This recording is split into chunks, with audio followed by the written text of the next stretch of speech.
Right, I'm going to take you through a whistle-stop tour of microbiology. So when we're talking about the life, the universe and everything, and climate change, bacteria have been on this planet for billions of years, and they survived everything, and they're going to carry on surviving. So we'll have a look and see what they can get up to in the healthcare environment in particular. So the reason we're here talking about stuff is because of media, partly. So there was an issue with babies dying in Northern Ireland. I trained many moons ago now, and I knew about Pseudomonas in taps a long time ago, but it takes things like this to make people sit up and listen and do stuff. And now, of course, we're talking about superbugs, and everybody's going to die because all the bacteria are getting really resistant. Well, you know, we're pretty resistant types as well, and we've lived with bacteria for many, many years.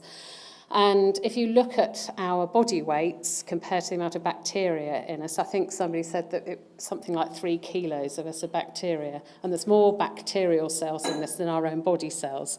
So we're living with them all the time.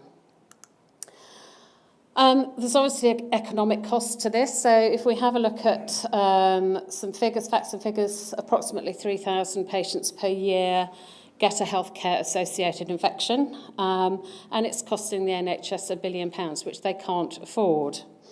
If we have a look at the multi-drug resistant, so these new ones that people are talking about, it's costing Europe £1.3 billion per year. So there's an economic justification for trying to stop these things.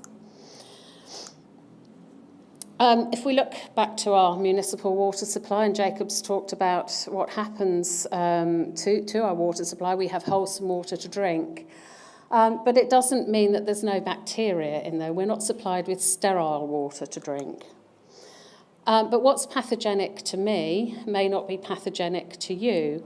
And also, these bugs have niches where they like to live. So you've probably heard of some of the ones I'm going to talk about in a minute, but they don't all live in the same place. They will select areas within a person or within an environment to live. Nosocomial is the word for hospital-acquired infections, and we've got beasties like this. And that one's called Pseudomonas aeruginosa. So one of the things I did as a child was to study Latin, so I could say all of these words. And sometimes you hear words pseudomonads, and there's some of the other bugs that they've reclassified them. So you might hear a stenotrophomonas or Burkholderia, but they're all they live in water and they look a bit like this. You'll notice that they've got a tail. That means they can swim, so they are water adapted.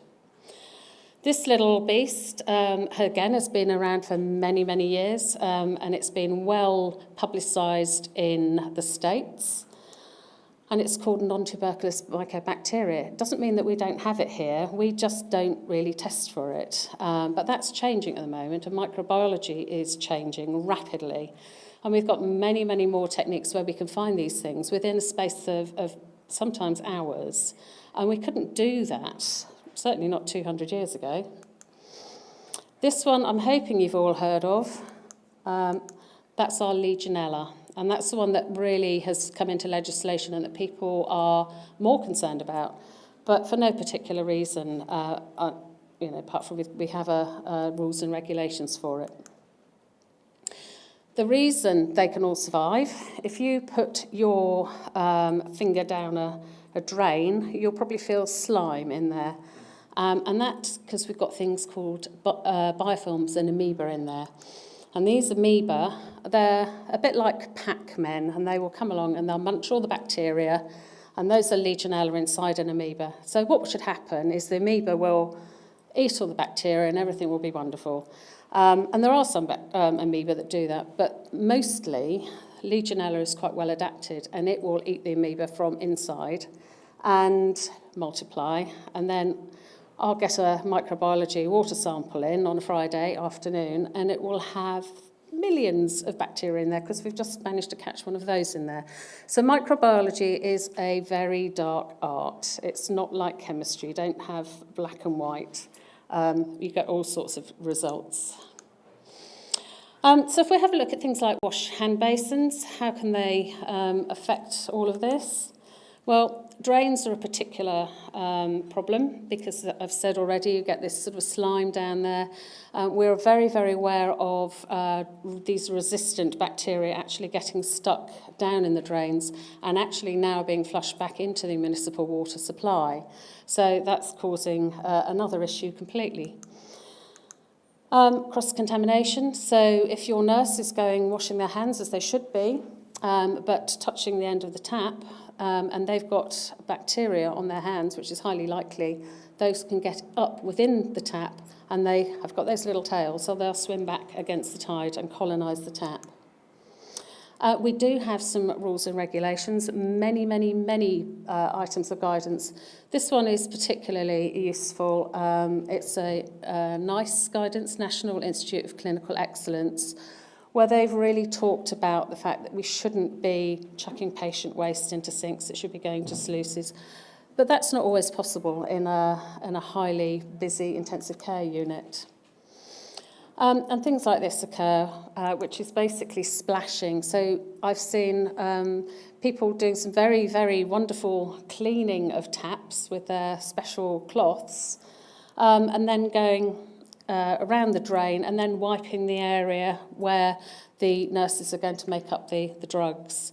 So it's all contributing to a potential problem. If we have a look at tap design, limescale is a huge issue. Now, I live down on the south coast and we've got very, very hard water, so my taps are constantly scaled. But it's a nutrient to most bacteria within the water. And this was actually sort of limescale on a tap within a haematology department, and they had transplant patients in there as well.